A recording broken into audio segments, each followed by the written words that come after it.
Olá, amigos. Olá, irmãos. Que a graça e a paz de nosso Senhor Jesus Cristo esteja com todos vocês e seus familiares. Eu renovo aqui os meus cumprimentos, minhas saudações a todos que estão presentes. Que Deus os abençoe e que Jesus encha seus corações e edifique suas vidas para a glória de nosso Deus Todo-Poderoso. Antes de mais nada, gostaria de avisar a todos que nós estaremos retornando às nossas atividades presenciais aqui em nosso prédio. Toda a nossa atividade retornará a partir do último domingo de outubro. Então, nós teremos um tempo para nos preparar e estaremos retornando no último domingo de outubro. Isso não quer dizer que nós não estaremos transmitindo ao vivo as nossas reuniões.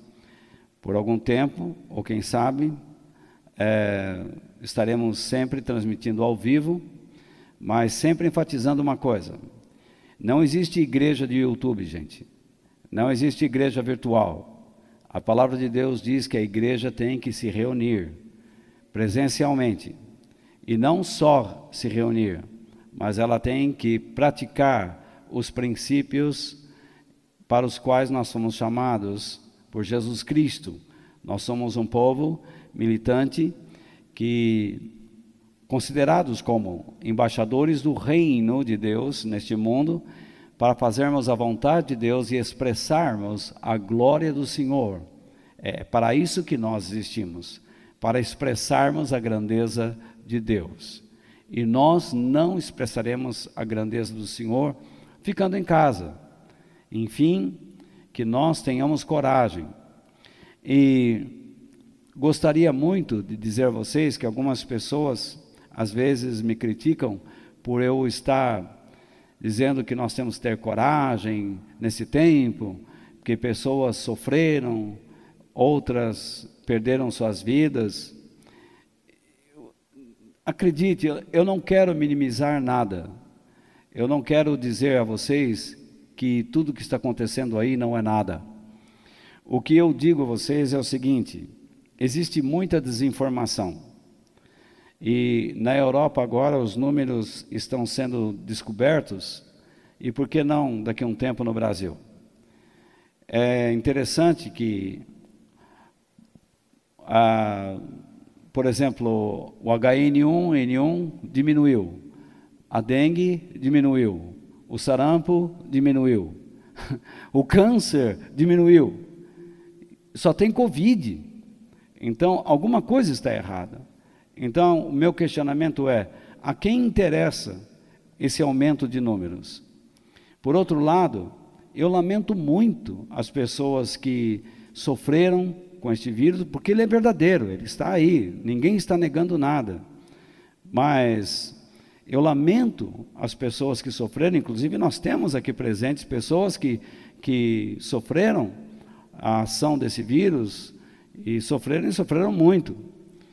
E eu lamento profundamente.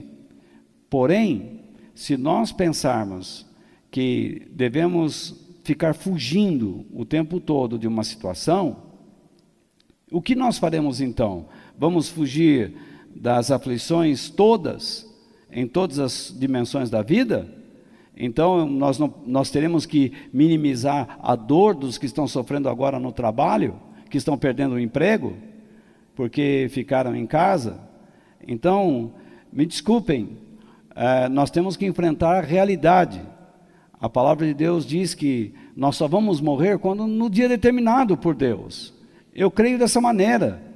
E eu vou pregar aquilo que eu creio, aquilo que eu vivo. Eu não tenho medo dessa situação. Nunca tive. E agora, uma coisa... Não, eu não vou comentar isso. Porque eu não quero correr o risco do nosso vídeo ser retirado. Eu já estou me empolgando, né? Eu prefiro orar. Vamos orar e vamos pedir que Deus nos abençoe nesse instante, mas que nós tenhamos muita coragem para enfrentarmos esse momento. E você que passou pela luta encoraje outros, porque agora você está livre de fato. Então, faça a obra de Deus. Você está imune, em nome de Jesus Cristo, nosso Senhor. Na época de Spurgeon, na grande praga e epidemia que aconteceu na Inglaterra, ele estava lá, orando com pessoas, impondo as mãos sobre pessoas. Ele não tinha medo, entendeu? E eu vejo muitos pastores que falam tanto do poder de Deus, eu não os vi, apesar que teve um aí que diz que, falando dessa maneira, nós enfraquecemos a fé das pessoas. De maneira alguma, eles não mostraram sua cara, continuaram nos vídeos pedindo dinheiro, mas eu não vi realmente encorajamento, nem por parte deles, nem uma demonstração de coragem da parte desses homens. Então, enfim, cada um viva como quer, acredite como quiser, mas, sei lá, eu senti de dar essa palavra aqui, falei, acabou, está dado, está falado, está dito, está pronunciado, e pense como quiser. Vamos orar e vamos pedir que Deus nos abençoe neste instante. Senhor nosso Deus, em nome de nosso Senhor Jesus Cristo, que o Senhor nos abençoe neste momento, Pai, para que nós possamos crescer na graça e no conhecimento de nosso Senhor Jesus Cristo. Que o Senhor possa fazer com que nós aprendamos a confiar em Ti em tempos de profunda necessidade, em tempos de crises profundas, em tempos de verdadeiro terror, que nós confiemos nas Suas ações futuras a nosso favor, Pai, porque sabemos que o Senhor sempre agirá em favor do seu povo, até que ele chegue na eternidade, que é o seu lugar, que é o lugar que todos nós cristãos, seguidores de Cristo, almejamos estar. Nós não esperamos nada deste mundo a não ser mentira sobre mentira, engano sobre engano, uma filosofia que se contrapõe ao Senhor, que rejeita o Senhor. Ó Deus Todo-Poderoso, enche os nossos corações com a Tua graça e o Teu poder, Pai, e que o Senhor nos ensine os Teus pensamentos e os Teus caminhos, em nome de Jesus Cristo, nosso Senhor. Amém. Como sempre fazemos, vamos ler 2 Timóteo capítulo 3, versículos 16 e 17. Leiam comigo, por favor. Toda a Escritura Sagrada é inspirada por Deus e é útil para ensinar a verdade, condenar o erro, corrigir as faltas e ensinar a maneira certa de viver. E isso para que o servo de Deus esteja completamente preparado e pronto para fazer todo tipo de boas ações. 2 Timóteo capítulo 3, versículos 16 e 17. Hoje eu quero compartilhar com vocês o seguinte tema: confie em Deus em tempos de crise e terror. Confie em Deus em tempos de crise e terror. O nosso texto base está em Êxodo, capítulo 14, versículos 10 ao 22. É um texto longo, mas eu gostaria de ler esse texto bíblico com todos vocês agora, e ao longo da meditação nós iremos comentá-lo. A partir do verso 10, está escrito o seguinte: quando os israelitas viram o rei e o seu exército marchando contra eles, ficaram apavorados e gritaram pedindo a ajuda de Deus, o Senhor. Então repare, eles viram o rei e viram o exército marchando, e apavorados pediram ajuda a Deus. E disseram a Moisés, olha o tipo de ajuda que eles pediram a Deus. E disseram a Moisés: será que não havia sepulturas no Egito? Por que você nos trouxe para morrermos aqui no deserto?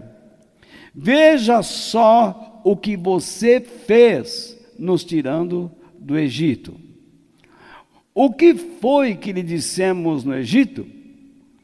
Pedimos que nos deixasse em paz, trabalhando como escravos para os egípcios. Pois é melhor ser escravo dos egípcios do que morrer aqui no deserto. Porém, Moisés respondeu: não tenham medo, fiquem firmes e vocês verão que o Senhor vai salvá-los hoje. Nunca mais vocês vão ver esses egípcios. Vocês não terão de fazer nada. O Senhor lutará por vocês. O Senhor disse a Moisés: por que você está me pedindo ajuda? Diga ao povo que marche. Levante o bastão e o estenda sobre o mar. A água se dividirá e os israelitas poderão passar em terra seca pelo meio do mar. Eu farei com que os egípcios fiquem ainda mais teimosos, e eles, e eles entrarão no mar atrás dos israelitas. E eu ficarei famoso quando derrotar o rei do Egito, todo o seu exército, os seus carros de guerra e os seus cavaleiros. Quando eu derrotar os egípcios, eles saberão que eu sou Deus, o Senhor. Então, o anjo de Deus, que ia na frente dos israelitas, mudou de lugar e passou para trás. Também a coluna de nuvem saiu da frente deles e foi para trás, ficando entre os egípcios e os israelitas. A nuvem era tão escura para os egípcios, porém iluminava o povo de Israel. Sabe o que é isso? É a glória de Deus, gente. Assim, durante a noite inteira, o exército egípcio não conseguiu chegar perto dos israelitas. Moisés estendeu a mão sobre o mar, e Deus, o Senhor, com um vento leste muito forte, fez com que o mar recuasse. O vento soprou a noite inteira e fez o mar virar terra seca. Agora aqui é que está a coisa. As águas foram divididas e os israelitas passaram pelo mar em terra seca, com muralhas de água nos dois lados. Que cena, hein? Eu já vi documentários que eles mostram a água recuando e secando o mar. Só que eles esquecem do verso 22, né? Que Deus fez com que levantasse uma muralha de água à direita e uma muralha de água à esquerda, e eles passaram pelo meio, em terra seca. Que cenário! Gente do céu! Entretanto, o que eu quero falar com vocês? Há momentos em nossas vidas que não vemos saída para as nossas crises ou momentos de terror. Concordam? Infelizmente existe isso. Entretanto, há quem pense que o povo de Deus não vive momentos de crise ou de terror. Mas os que pensam assim estão equivocados. Equivocados. Deus cria e usa esses momentos para refinar a nossa fé nele e mostrar a sua glória, isto é, a sua grandeza, esplendor, poder, justiça, bondade e misericórdia. Deus cria e usa esses momentos para nos refinar. Muitas vezes nós não entendemos o que se passa conosco, mas o que se passa conosco serve para Deus mostrar a sua glória, seu poder, sua bondade, sua justiça, sua misericórdia, mas também para refinar, para ajustar a nossa fé nos seus caminhos, no seu caráter. Pode ter certeza disso. O nosso texto trata do momento em que Deus está dirigindo o seu povo para fora das terras do Egito. Deus foi lá dentro do Egito, por meio de Moisés e Arão, e retirou milhões de pessoas de lá. E agora está conduzindo estas pessoas, famílias inteiras, com animais, carroças, cavalos, jumentos, bois, vacas, e ainda com a indenização que Deus cobrou pelos trabalhos forçados que o Egito impôs ao povo de Israel. Eles tiveram que pagar. Então, naquele tempo, Deus instituiu a justiça trabalhista. Então, veja só, os israelitas, eles não estão indo para a Espanha, para a Grécia, ou para Barcelona, ou para ilhas de Maiorca. Eles não estão indo para nenhum paraíso daqueles lá, mas eles estão indo para a terra que Deus prometeu a Abraão. Terra esta que foi comprada, tá? Não foi simplesmente tomada, como se explica hoje, de um povo chamado cananeus. Não existia essa nação cananeia, não existe, não existe. Os povos que habitavam nas terras de Canaã eram povos nômades. As cidades que estavam lá eram cidades-estados, de modo que eles brigavam entre si. Então aquela era uma terra de ninguém, e ela havia sido comprada por Deus, e por direito pertencia a Israel, que a tomou por direito. Muito bem.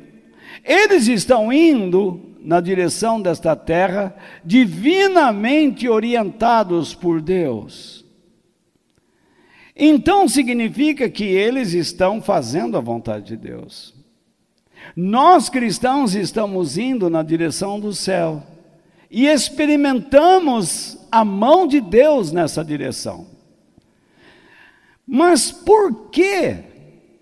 Se estamos indo na direção do céu e os israelitas na direção da terra prometida pela orientação divina, por que um acontecimento desse? Por que de repente eles olham para trás e veem Faraó e seu poderoso exército, temido exército, um exército temido por muitas nações? O Egito era um império, lembre-se disto. O que eles estão fazendo no encalço dos israelitas?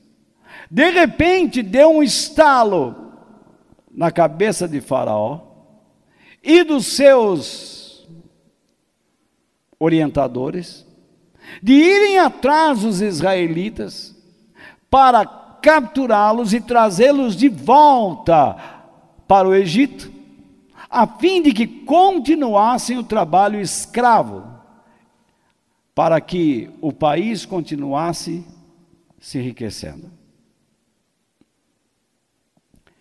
Mas o que me impressiona de fato neste texto, é que o povo está dentro da vontade de Deus e se vê mergulhado em uma situação de horror, de terror.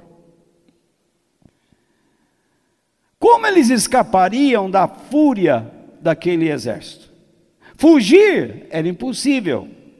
Eles estavam agora acampados numa praia. E qual era a topografia da região?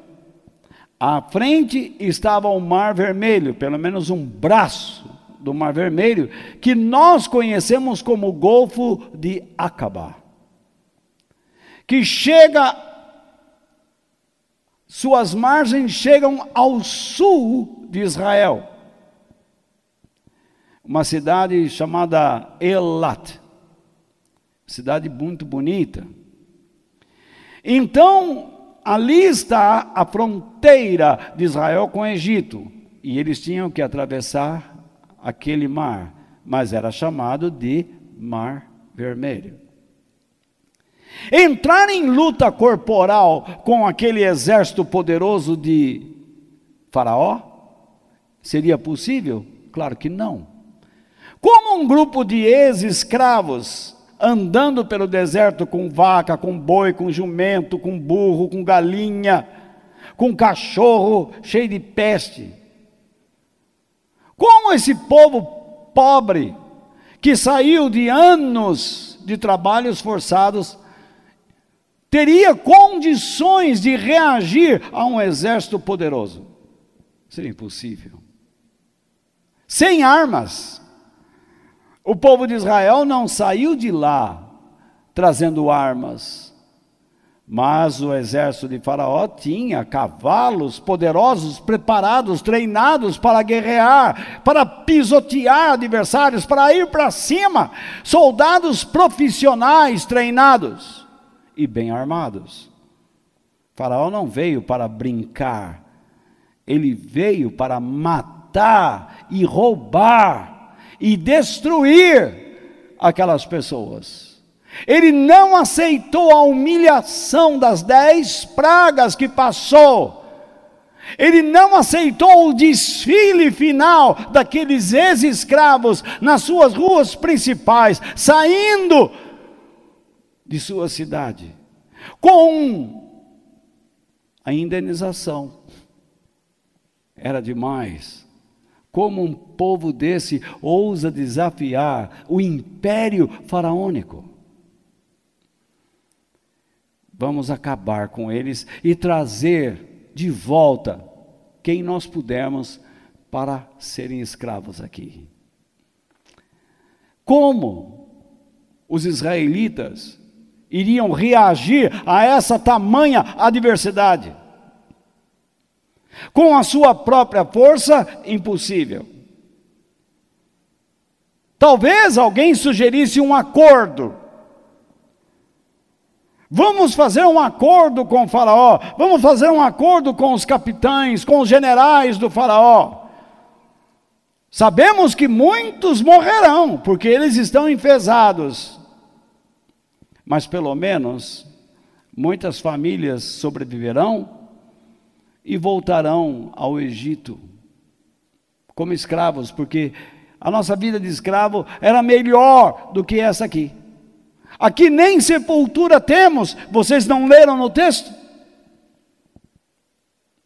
Enfim, se nós observarmos a situação e usarmos um dito popular, ficaria assim: se ficar, o bicho pega. Se correr, ou melhor, se ficar, o bicho come. Se correr, o bicho pega. Não é isso que nós ouvimos nas ruas? Não tinha para onde ir. A topografia dizia um mar na frente e montanhas atrás. Se vocês já foram ao Egito comigo, vocês viram as praias como são lá. As montanhas estão muito próximas. E por algum daqueles vales entre as montanhas veio o exército de Faraó.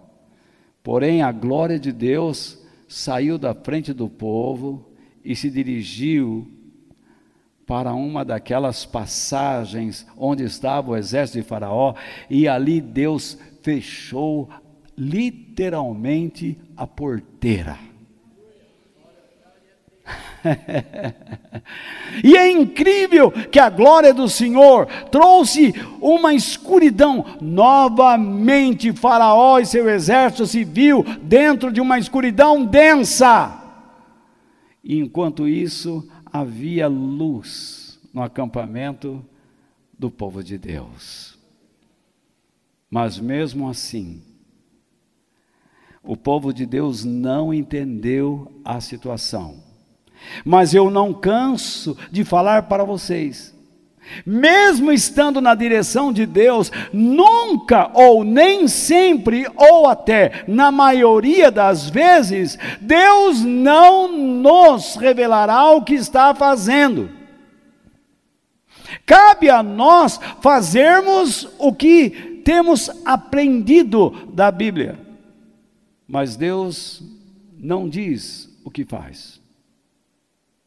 Algumas pessoas dizem assim: peça a Deus para saber qual é a vontade dele nessa situação.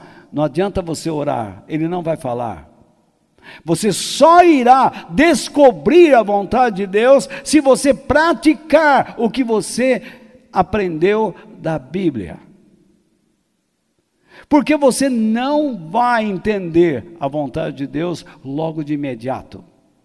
Você só descobrirá suas falhas por meio da prática. Quando eu jogava futebol, o treinador dizia: vamos entrar em campo, vamos fazer assim. Na linguagem, na verbalização era tudo bonito. Nos treinos, que maravilha, mas em campo, quando o adversário chegava junto, batendo, fungando aqui na nuca, você tinha que ser ligeiro e tinha que usar de habilidade. Então você tinha que colocar em prática o que você ouviu, aprendeu e rapidamente. E então você começava a entender toda a situação do jogo. Se você não colocar em prática o que você tem aprendido rapidamente, você não entende a situação. E você terá que passar pela mesma situação até aprender. O que eles não entendiam era o que o Senhor estava fazendo. Eles não entendiam. Deus queria que eles crescem, que estavam a caminho de uma vida digna e liberta do espírito da escravidão. E principalmente libertos do espírito interior, porque eles se acostumaram a serem escravos. Você não viu no texto eles dizendo: era melhor quando nós éramos escravos? Eles celebraram a saída do Egito, mas eles não conseguiram celebrar a escravidão que continuava dentro deles. Há muitas pessoas que estão dentro da igreja, mas não abandonaram as suas velhas crenças, trazem consigo as mesmas ideias que deveriam ser lançadas fora lá atrás, mas eles continuam com elas dentro deles. Você passa por uma luta e diz assim: com Deus não dá, esse negócio de acreditar, não, vamos agir ao nosso modo.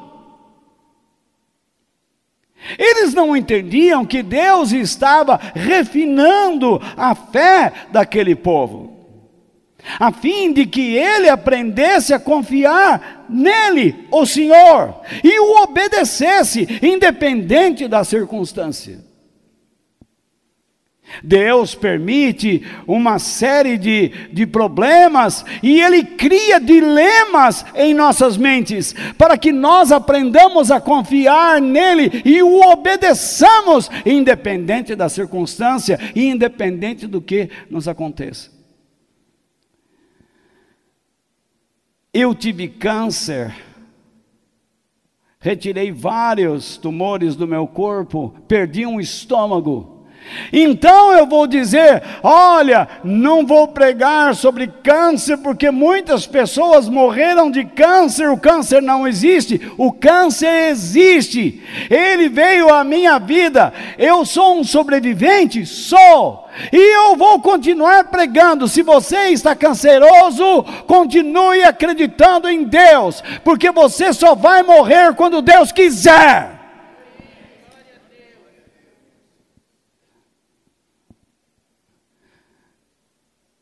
Seja um homem e uma mulher de fé. Não é porque você passou por esse problema que então agora você é melhor que os outros. Não!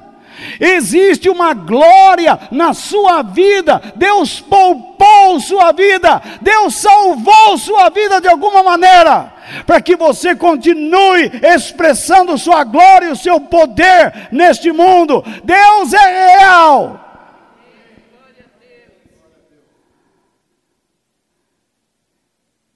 Eles não entendiam que Deus queria mostrar sua glória, seu esplendor, sua majestade, seu poder. E também Deus queria que todos a vissem a sua glória. O nosso texto diz: eu ficarei famoso. Isto é, o mundo, todos verão a minha grandeza. Como eu posso pegar um povo escravo, sem nada, e destruir um império? Agora.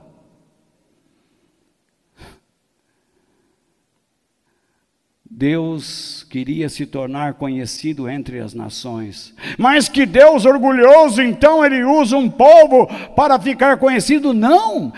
O conhecimento de Deus entre as nações faria com que aquele povo que estava saindo do Egito ficasse temido.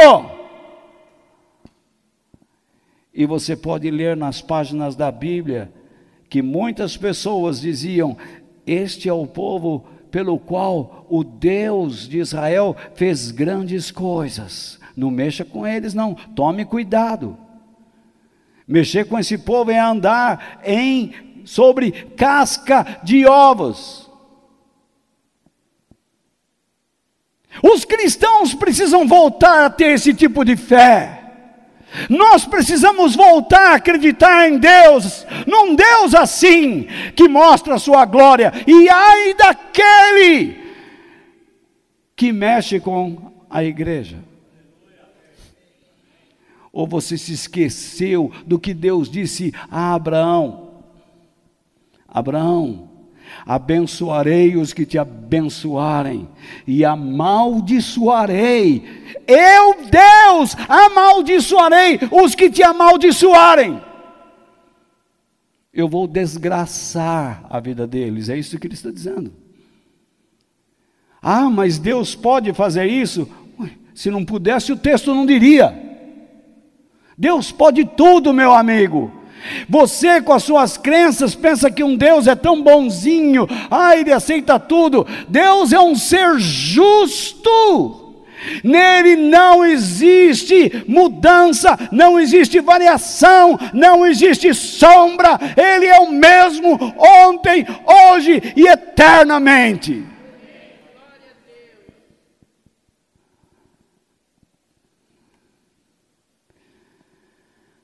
Mas aquele povo preferiu murmurar. Você, muitas vezes, como cristão, ou eu, ou você que está aqui, não entende a situação em que está. E você diz: eu não estou fazendo mal a ninguém, eu estou simplesmente seguindo minha caminhada cristã, eu estou trabalhando, eu estava trabalhando, olha a minha situação como ficou. Primeiro, você entenda que Jesus anunciou de antemão que o tempo que nós estamos vivendo seria assim. Então se prepare para viver dentro de um tempo assim. É um tempo de crise, de terror.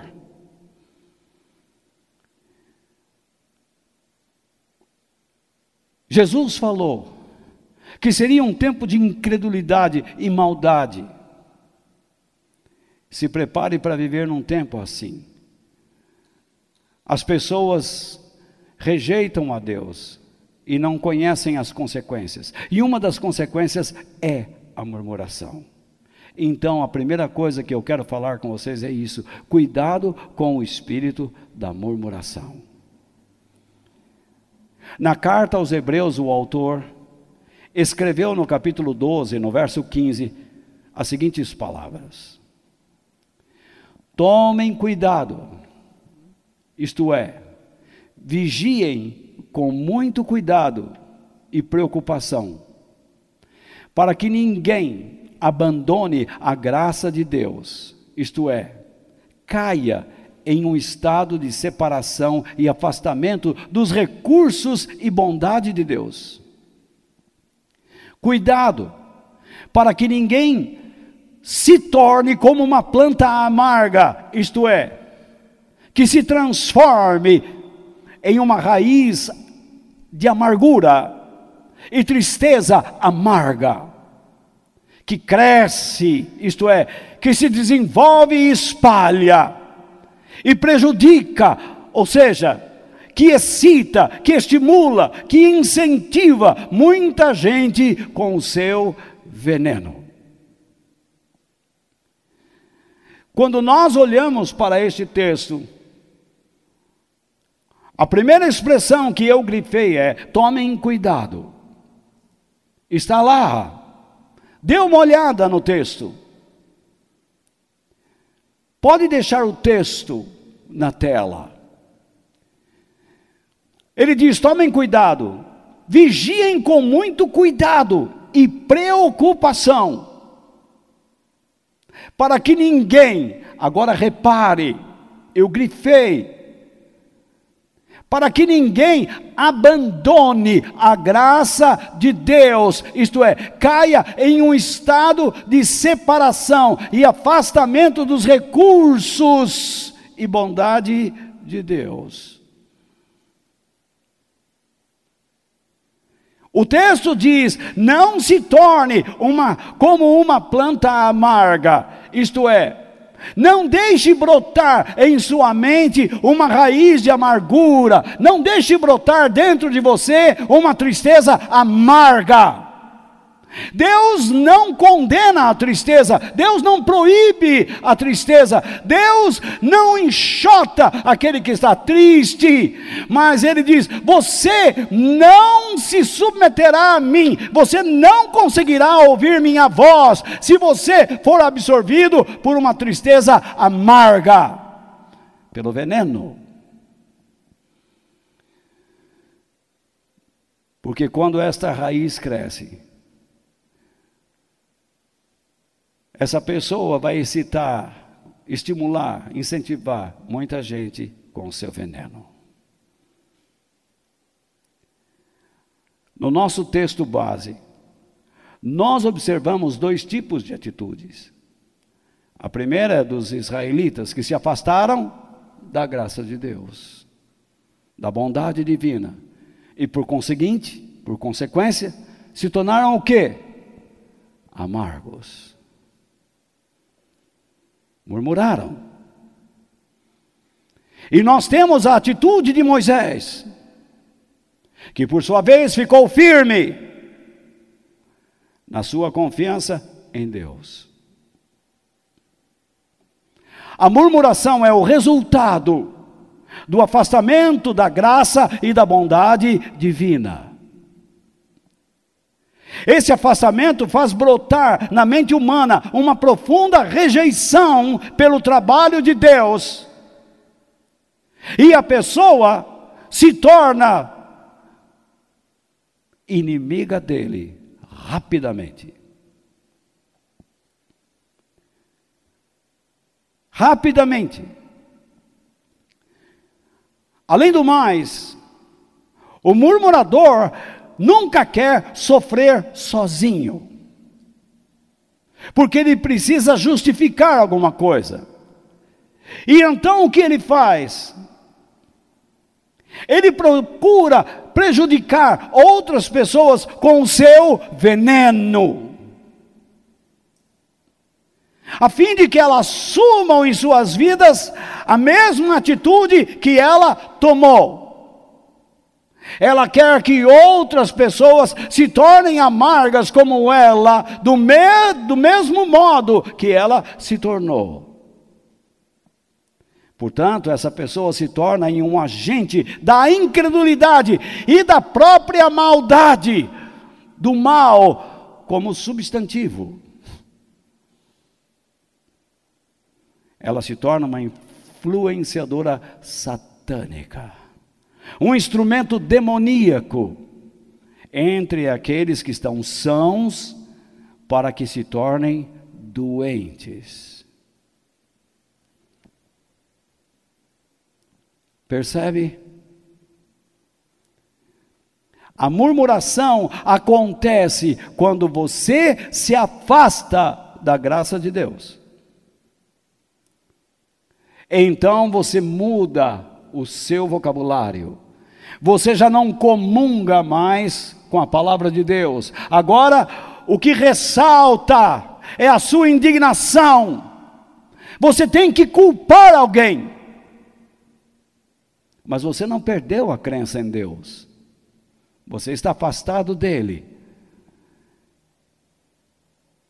Mas você se tornou o inimigo dele. Há muitas pessoas que estão na igreja, que creem em Deus, mas ainda são inimigos dele. Portanto, em tempos de crise ou de terror, baseando-nos no nosso texto base, nós, em algum momento, precisamos escolher o caminho que vamos seguir. Ou o caminho dos amargurados, ou o caminho da fé. O caminho dos amargurados, os israelitas. O caminho da fé, Moisés.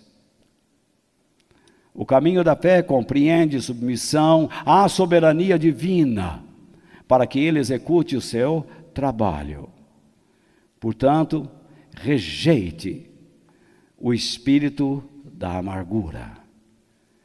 Se no primeiro detalhe eu disse a vocês, tomem cuidado, agora eu estou dizendo, rejeite. Porque você já sabe como ela nasce, qual é a origem da amargura. A origem da amargura é o afastamento de Deus.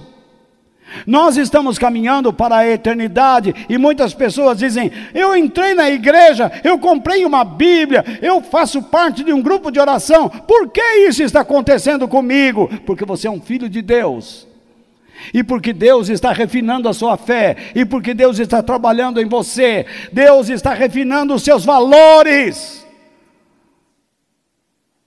Aquilo que você está buscando vale mais do que a sua vida. Aquilo que você está buscando como roupa, vale mais do que o seu corpo. As filosofias que você está correndo atrás, vale mais do que os pensamentos e a palavra de Deus. O que você chamava de vida, na verdade, será que não era escravidão?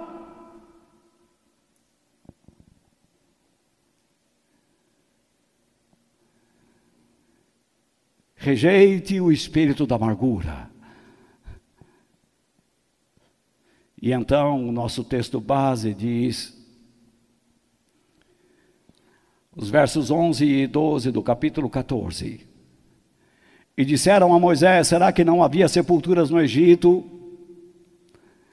Agora eu vou começar a grifar o nosso texto. Repare que eles dizem, por que você nos trouxe para morrermos aqui no deserto? Veja só o que você fez, Moisés, nos tirando do Egito. Eles têm que culpar alguém. Eles ainda creem em Deus, eles acreditam em Deus, e eles viram tudo que Deus fez, mas agora eles estão duvidando da idoneidade, da capacidade de liderança de Moisés. Será que você ouviu direito Deus? Será que era este o caminho? Será que tudo aquilo era o jeito mesmo de se fazer as coisas? Será que um homem comum poderia realizar tudo aquilo em seu próprio nome? Claro que não, irmãos. Tudo que Moisés fez foi pela direção de Deus. Deus mandou e ele fez. mas agora eles estão duvidando. Você vê que milagres não segura ninguém no caminho de Deus. Se você não conseguir entender, ver e entender a glória de Deus, você não permanece nos caminhos de Deus. Eu já vi muitos pastores pregando, até pela internet, e em cultos ao vivo, dizendo assim: aqui tem milagres, se o povo não puder ver milagres, eles não vão acreditar. Mentira! Se o povo não vê a glória de Deus e não entender a grandeza e o caráter de Deus, eles não permanecem no caminho do Senhor, ainda que vejam inúmeros milagres.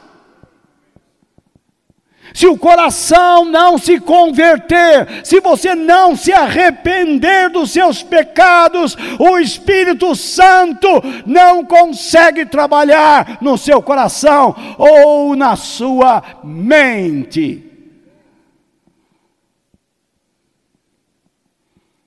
Você não nasceu para ser curado, você não nasceu para ser rico. Talvez estas coisas aconteçam na sua vida, amém. Você nasceu para expressar a imagem de Deus, a glória de Deus em todo o tempo e em todos os seus caminhos. É para isso que você é cristão. Mas deixe-me continuar com o texto. Versículo 12. O que foi que lhe dissemos no Egito? Pedimos que nos deixasse em paz, trabalhando como escravos para os egípcios. Que povo hipócrita. Cinismo. E eles concluem a conversa enfaticamente: pois é melhor ser escravo dos egípcios do que morrer aqui no deserto. É melhor então a velha vida, é melhor então a imoralidade, é melhor as tumbas da morte do que ficar aqui no deserto, no caminho da vontade de Deus.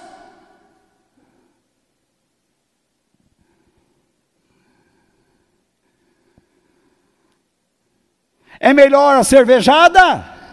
É melhor a pingaiada? É melhor a balada? É melhor o motel? É melhor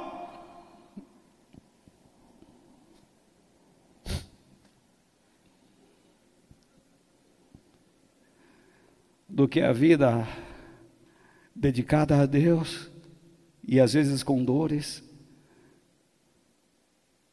sofrimentos? É melhor a desonestidade do que a honestidade? É melhor a escuridão do que a luz? É melhor a mentira do que a verdade?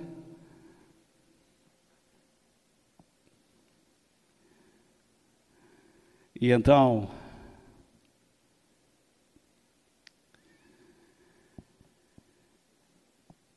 eu quero colocar a vocês um texto, um versículo do salmista, que viu a glória de Deus e na sua experiência declarou o seguinte no Salmo 9, verso 9: o Senhor é um abrigo para os que são perseguidos, Ele os protege em tempos de aflição. Deus permite momentos na nossa vida em que não encontramos saída alguma. E a única saída que temos é confiarmos nele, nas suas soluções, na manifestação da sua glória, entendermos o que ele está fazendo em nossas vidas à medida que nós o obedecemos, e sabendo que ele é o nosso abrigo. Ele não é um lugar de esconderijo, ele não é o esconderijo, ele é um abrigo. Um abrigo tem recursos, esconderijo não tem. Esconderijo é um buraco que você encontra em qualquer lugar, abrigo é um lugar preparado.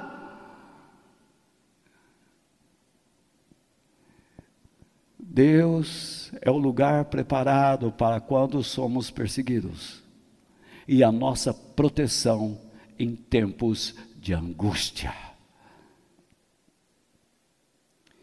Em vez de nos tornarmos membros da família dos murmuradores, rejeitemos esse espírito que provém deles, o espírito da murmuração, e aceitemos firmemente o abrigo e a proteção que Deus nos dá. Mas se Deus é proteção, por que fiquei doente? Pelas razões que já disse. Há situações que você nunca conseguirá explicar, e Deus nunca vai explicar para você, simplesmente Ele vai colocar você lá dentro, e você terá que aprender. Por que eu tive esta enfermidade? Eu tive que aprender. As razões estão dentro de mim, eu estou descobrindo, e cada dia que passa eu vou descobrindo mais um detalhe. Isso tudo serve para me apequenar, para me humilhar, para que eu reconheça a grandeza de Deus e a minha fragilidade. Cada dia que passa, minha alma sente mais a autoridade de Deus, e a experiência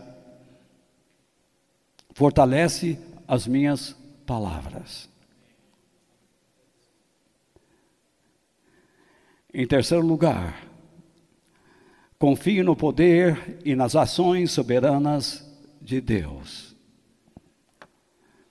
Nos versos 13 e 14, está escritas as palavras de Moisés. Nos versos 13 e 14 estão escritas as palavras de Moisés. Porém, Moisés respondeu: primeira coisa, não tenham medo. Olha como ele está fazendo o quê? Ele está confiando no poder, nas ações soberanas de Deus e rejeitando aquele espírito murmurador. Porém, Moisés respondeu: não tenham medo.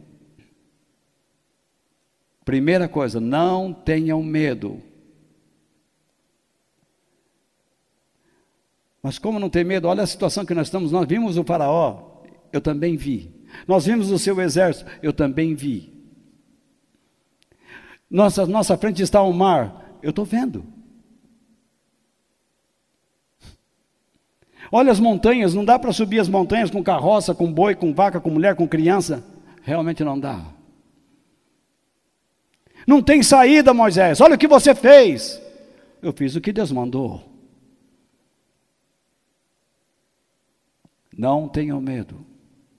Vocês, irmãos, estão passando por um momento difícil. Algumas situações, como eu poderia dizer, algumas situações dramáticas que a população mundial está passando é simplesmente fruto de política, de ideologias. O povo que se dane. Alguém vai ficar muito rico em toda essa situação. E então você diz: mas Walter, por que Deus permitiu? Não sei. Você tem que saber. Eu tenho que entender o porquê Deus está permitindo essa situação. Primeiro, na minha vida e na vida da igreja. Vocês não concordam comigo que a igreja precisa tomar uma vergonha na cara? A igreja está rebolando muito, meu amigo. Nós estamos fazendo verdadeiros bailinhos, em vez de verdadeiros cultos, em vez de serviços a Deus. Tem muitos cantores ganhando rios de dinheiro. Não são dizimistas, não ajudam suas igrejas. Nós nem sabemos que igreja eles são. Eles não têm mais paradas na igreja. Todo fim de semana estão fora. Quando vocês ouvem a palavra de Deus? Quem vocês estão edificando? Como vocês podem dizer que Deus é bom, se vocês não estão andando com as ovelhas do Senhor?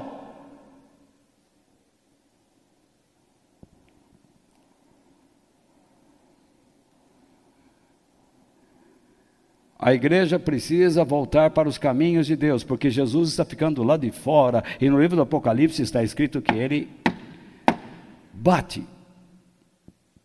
Se alguém, singular, o texto não diz se algumas pessoas, se alguns, se alguém abrir a porta, eu entrarei, cearei com ele e ele comigo. Deus está preocupado com você, comigo, com ela, com ele. O Espírito Santo está trabalhando no seu coração, na sua mente, para tentar tocar você, a fim de que você volte para Ele, independente das circunstâncias. Não tenham medo.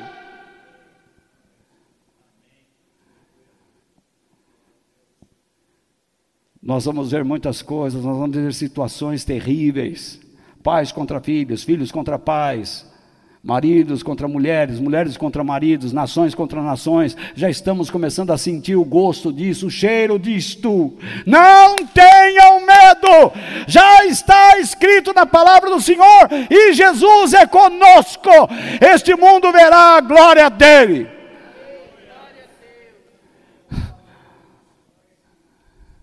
Fiquem firmes, e vocês, olha lá, verão.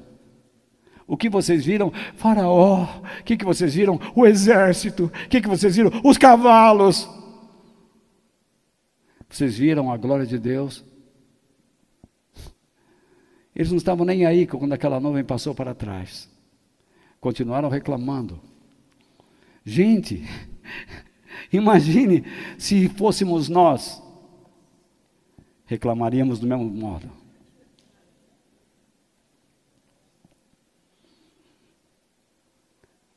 Ai, eu andei tanto, Deus sabe, Moisés, você sabe que eu tenho um problema de artrite,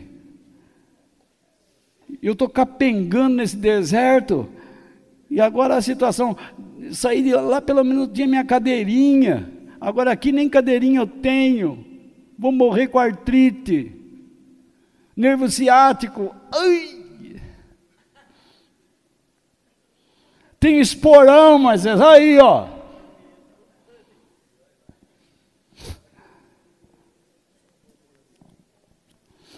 A glória de Deus está se movimentando para trás, fechando, cercando os egípcios, e eles reclamando.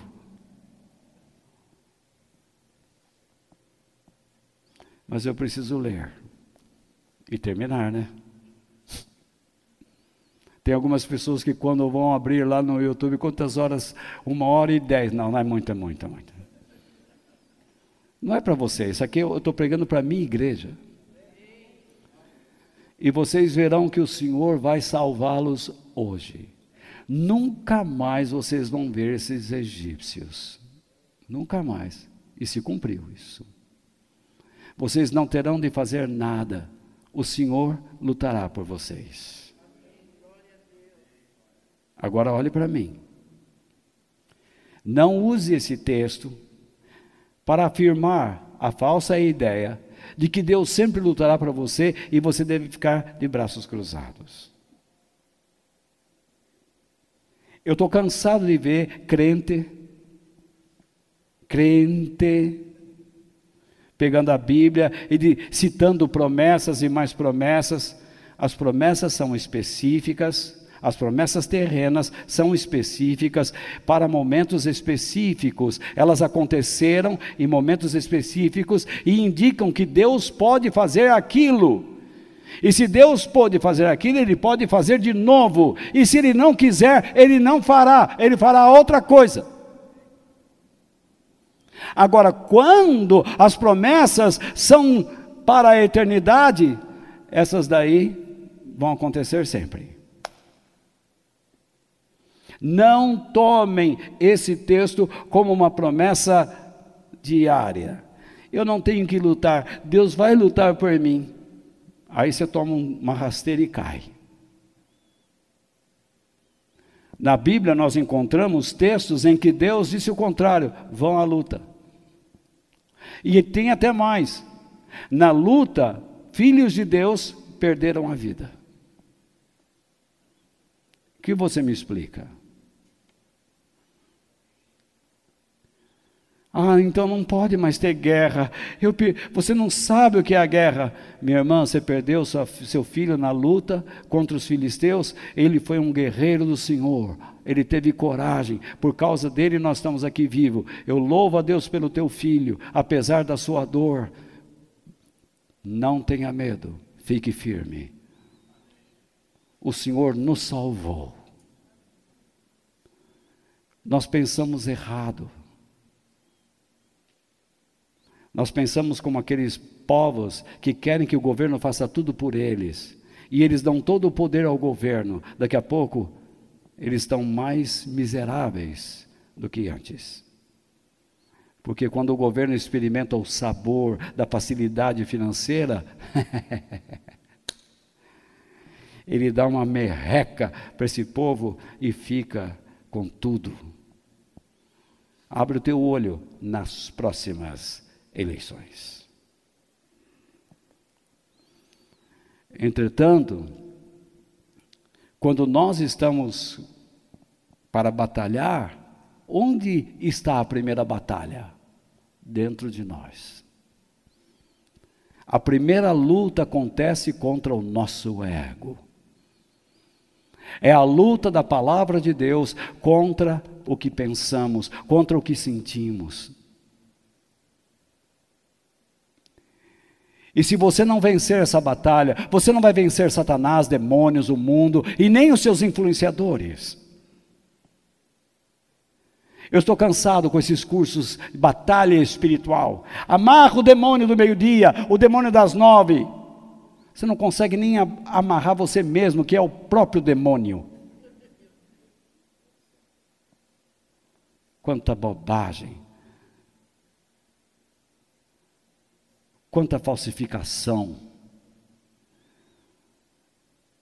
Se você não morrer para si mesmo, você não consegue ser um seguidor de Jesus Cristo. Isso serve para mim, para você. Se eu não morrer para mim mesmo, eu não falarei estas coisas. Eu ficarei preocupado em transformar a minha vocação em um emprego.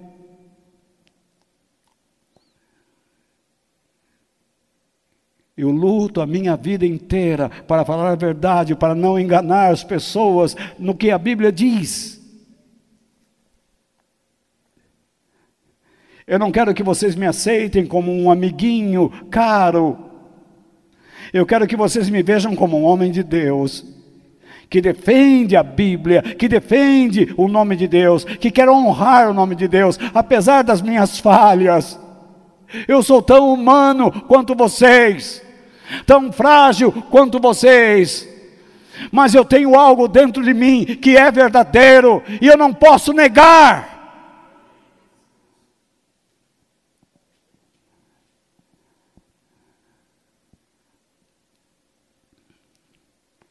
Se você não lutar contra si mesmo, você não conseguirá lutar contra os outros adversários, seja no plano espiritual ou físico.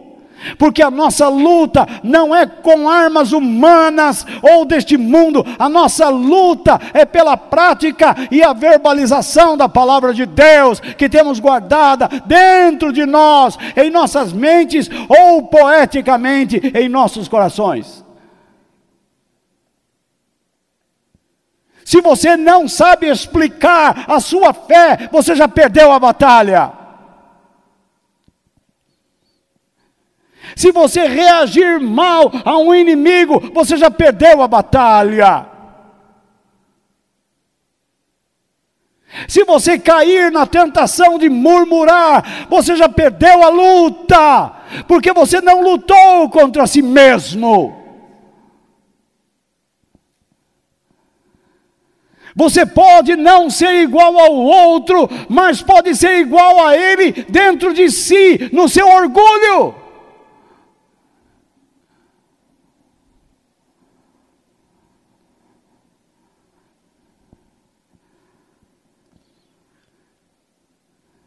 O apóstolo Paulo fala da nossa luta. Me permita, tenha paciência e me escute. Você vai sentir saudade disto.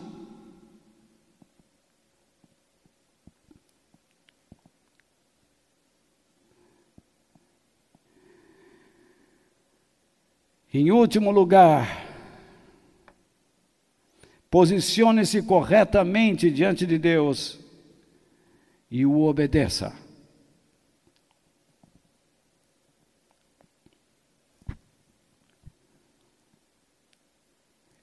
Eu não coloquei esse texto de Paulo, mas você tem nas minhas notas. Em 2 Coríntios capítulo 10, versículos 4 e 5, Paulo diz: as armas que usamos na nossa luta não são do mundo, não são do mundo. São armas poderosas de Deus, capazes de destruir fortalezas, e assim destruímos ideias falsas.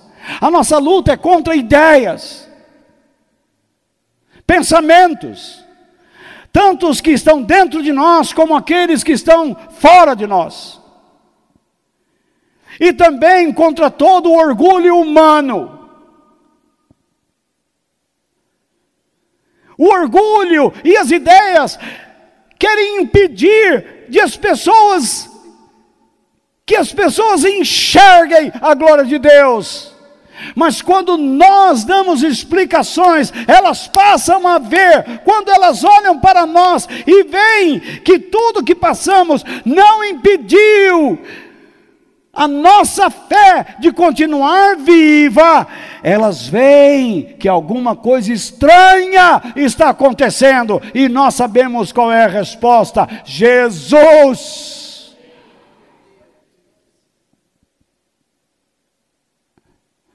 Nós dominamos todo o pensamento humano, como ensina Paulo. Isto é, nós lutamos contra todo o pensamento rebelde, e nós fazemos com que o pensamento se torne cativo, escravo de Jesus.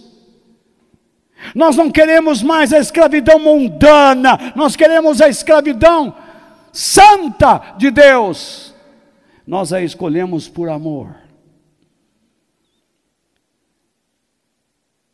E fazemos com que as pessoas, nós incentivamos as pessoas e as convencemos com os nossos argumentos e a nossa própria vida e paixão, que elas obedeçam a Deus. Foi o que Moisés fez. Por isso, posicione-se corretamente diante de Deus e seja obediente a Ele. Os versículos 18, 21, 22, do 15 ao 18, 21 e 22 dizem o seguinte: o Senhor disse a Moisés: por que você está me pedindo ajuda? Isto é, Moisés, por que você está chorando em voz alta e gritando com tamanho pesar? Deus está corrigindo o seu posicionamento. Ele está com pena do povo. E Deus não está com pena do povo, Deus está com pena daquele que Ele escolheu. Eu não estou dizendo que Deus não tem misericórdia do povo. Deus tem que dar ao povo o que eles precisam. Mas se Deus os tratasse assim: não chore, bebê, não chore, filhinho, não, papai está aqui. Deus disse para Moisés: por que você está chorando desse jeito, rapaz? Por que você está gritando desse jeito? Você já tem tudo que você precisa dentro de si. E então Deus disse: diga! Fale com autoridade, declare com autoridade a este povo que marche. É isso que Deus está dizendo para nós. Vocês estão com medo do quê? Vocês estão com medo da história que Deus já escreveu? Vocês estão com medo da maldade que vai se alastrar? Vocês estão com medo da incredulidade que vai crescer? Vocês estão com medo das epidemias que ainda virão? Sabe o que Deus diz para nós? Marchem!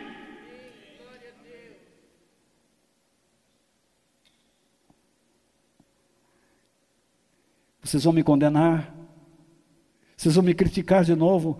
Mas ele não passou o que nós passamos. Mas você não passou o que eu já passei.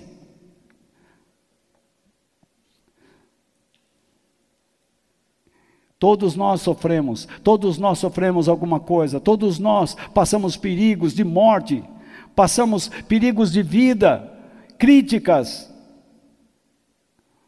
E as nossas experiências acumuladas formam um volume que glorifica a Deus pelas vezes que Ele nos livrou para algum propósito.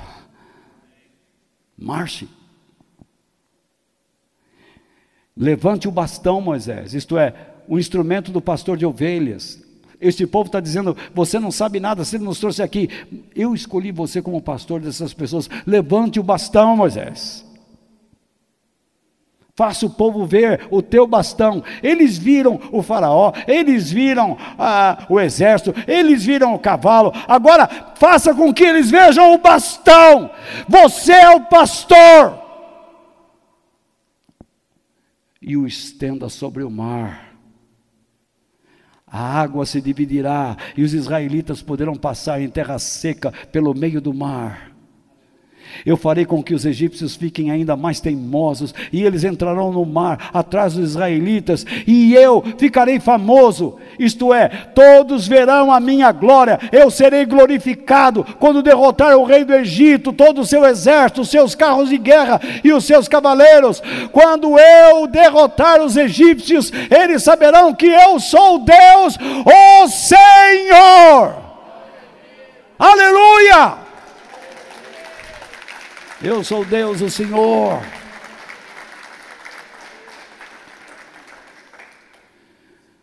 Moisés estendeu a mão sobre o mar e Deus, o Senhor, com um vento leste muito forte, fez com que o mar recuasse. O vento soprou a noite inteira e fez o mar virar terra seca. As águas foram divididas e os israelitas passaram pelo mar em terra seca, com muralhas de água nos dois lados, à direita e à esquerda.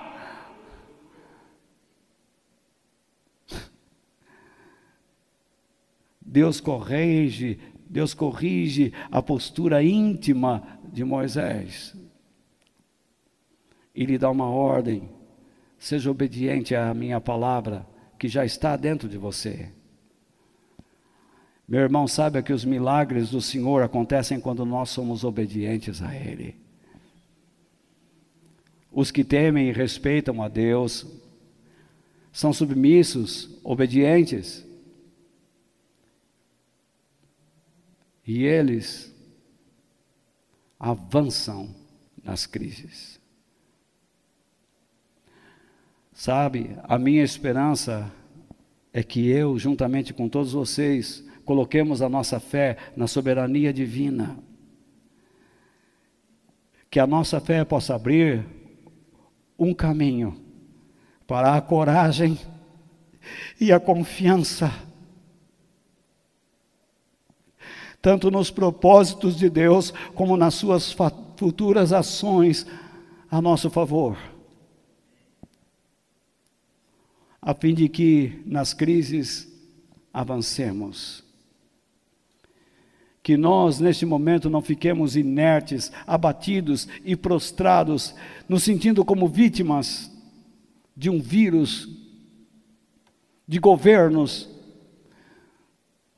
de mentes que não dormem por causa das ações da maldade, de gente que insiste em ser ateu, que Deus não existe, mas que irá encontrá-lo muito em breve, porque alguns vão morrer rapidinho, não vão matar ninguém, mas vocês vão morrer e vão ter que se encontrar com Deus. E vocês serão lançados no inferno, caso não se arrependam antes disso. Em vez de ficarmos prostrados, que professemos a nossa confiança em Deus, como Jó a fez. No livro de Jó, capítulo 19, versículo 25, ele disse: pois eu sei que o meu defensor vive. No fim, essa expressão no fim, quer dizer, mais tarde, ou mais à frente, ele virá me defender aqui na terra. Isto é, ele mostrará a sua glória, o seu poder, sua majestade, sua bondade, sua graça. Sabe por que eu posso declarar isto? Porque eu sei que o meu Redentor vive. Que Deus nos abençoe. Aleluia.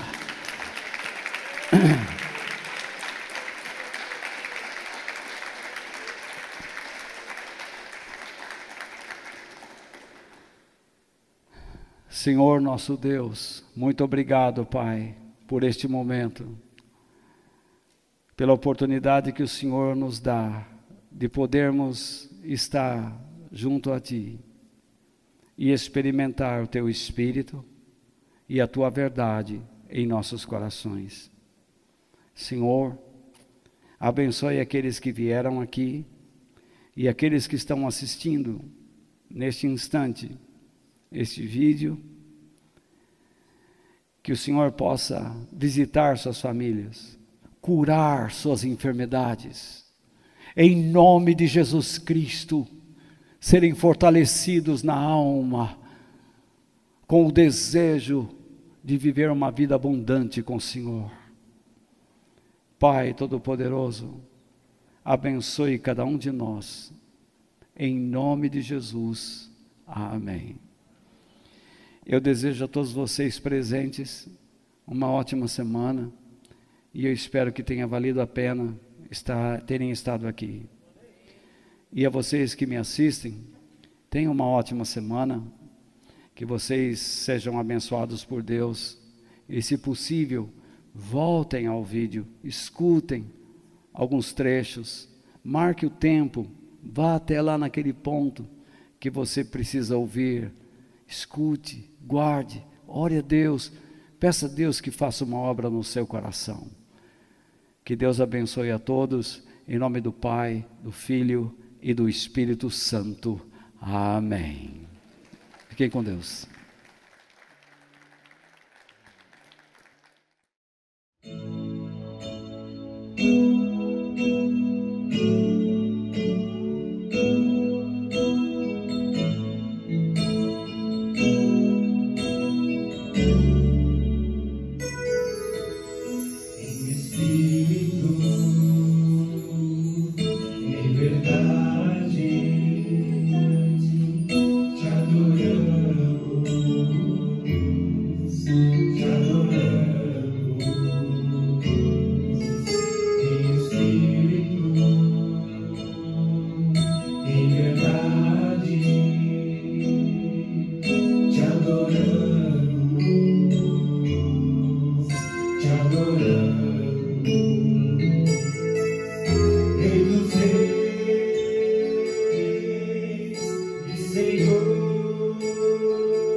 Onde